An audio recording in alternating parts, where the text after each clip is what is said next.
All right, welcome back to day 2 about pelvic tilts. First, let's do a quick review. The pelvic tilt is a natural movement that the human body does. And the problem is that we can lose the ability to move the pelvis through its full range of motion.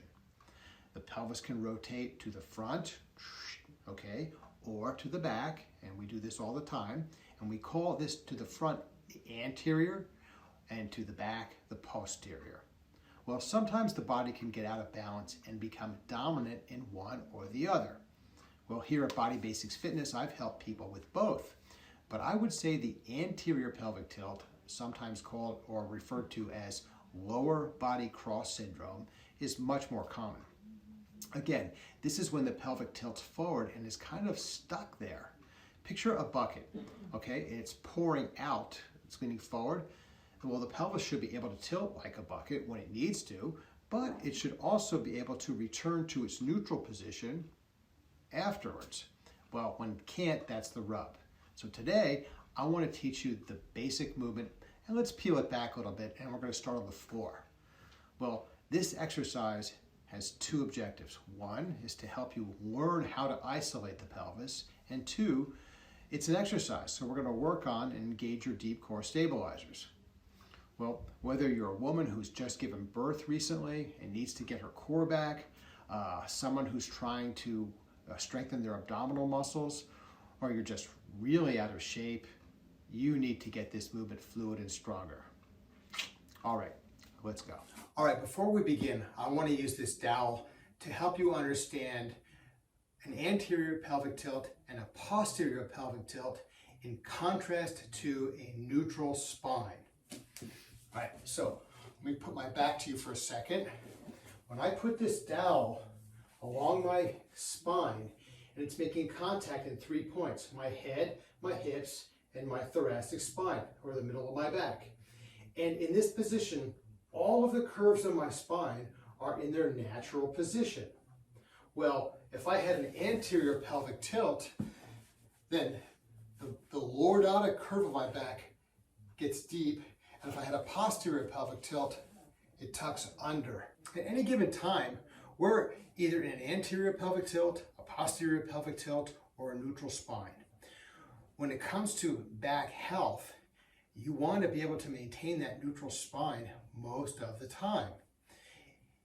We have to be able to flex our spine to accommodate different types of movement, loading and unloading, dynamic and static postures. So we need to get control over this pelvic tilt. And as we age, it's an assurance policy that we can maintain our activities of daily living. Just basic bodily functions like getting in and out of a shower, eliminating our bowels and going to the bathroom. I mean, we don't want to take those things for granted. And who wants to wear an adult diaper or use a walker or a cane when they get older if they don't have to? So by maintaining this simple movement and practicing and strengthening these deep core muscles, well, we're moving in that direction, and I think that's a pretty good thing. All right, so there's 2 things that we want to accomplish with this. 1 is that we want to teach you how to get control of this pelvic movement. And we're going to do that lying down today. We're going to peel it back so that we take your back and your core out of the equation and can just isolate those muscles. The second is to strengthen those muscles that are engaged in that movement. And then we'll go over a couple of ways to progress those strengthening exercises. All right, are you ready to begin? Let's go. Lie on our back. Let's bend our knees, feet flat on the floor. Now, if you put your hand underneath your spine, you should feel a curve back there. That's your natural lordotic curve. So what we want to do is roll our pelvis from, let's say, if I accentuate that curve, I'm in an anterior pelvic tilt. And if I relax it, I'm in a neutral spine. And if I roll my hips so that my hip bones move up towards my ribs and flatten my back to the floor, and now I'm in a posterior pelvic tilt. So the first exercise we want to do is flatten the back to the floor and then let it hollow out and try to go back and forth till that's fluid. Now, let's say that while you're doing this, you experience some discomfort or pain. You can go up to the pain, but don't go into the pain. See, the idea is to get mobility and fluidity. You'll get that with consistency and practice. If your pain is severe or gets worse, well, that's certainly an indication that you need to see a medical professional. But you can start with this exercise and get some idea of where you are, okay? All right, let's go on. So part 2 is exercise. So we're going to engage, okay? So I'm going to put my hands here so I can feel that movement. That's how I know I'm doing it right. Now my back is flat to the floor. So you're going to hold this position for 10 seconds. So let's pretend that's 10. Relax it for 5. Engage it again for 10 seconds. Okay? Relax it for 5. Engage it for 10 seconds. Relax it for 5.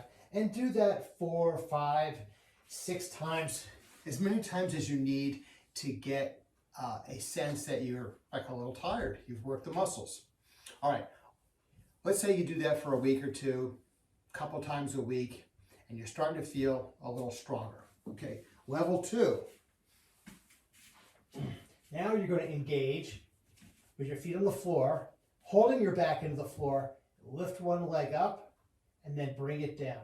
Now, notice the knee isn't changing. I'm moving just from the hip here. Okay? So I need those lower ab muscles, and they're the ones that are working. Okay? And I don't want to bring my knee up higher than that because now I'm using hip flexor. So I want to be at least vertical or slightly away from me.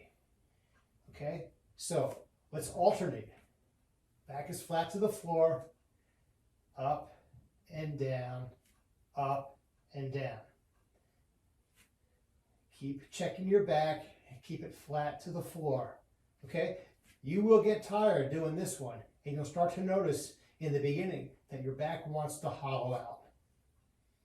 All right, good. So how can we progress this? Well, this is the lever arm.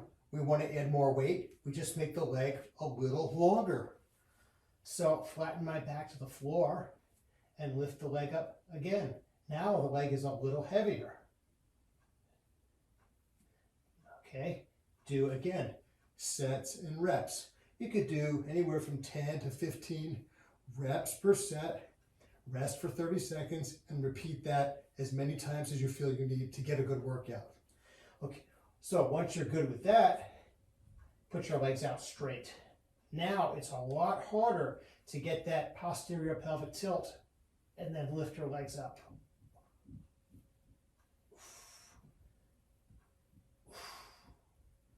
If that's too hard, bend one leg and just lift the other.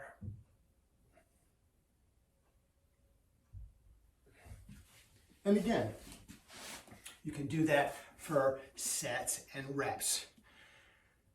Don't feel that you have to push yourself really hard. Remember, you're probably going from doing nothing to doing something. So even doing something in a little bit is going to move the needle.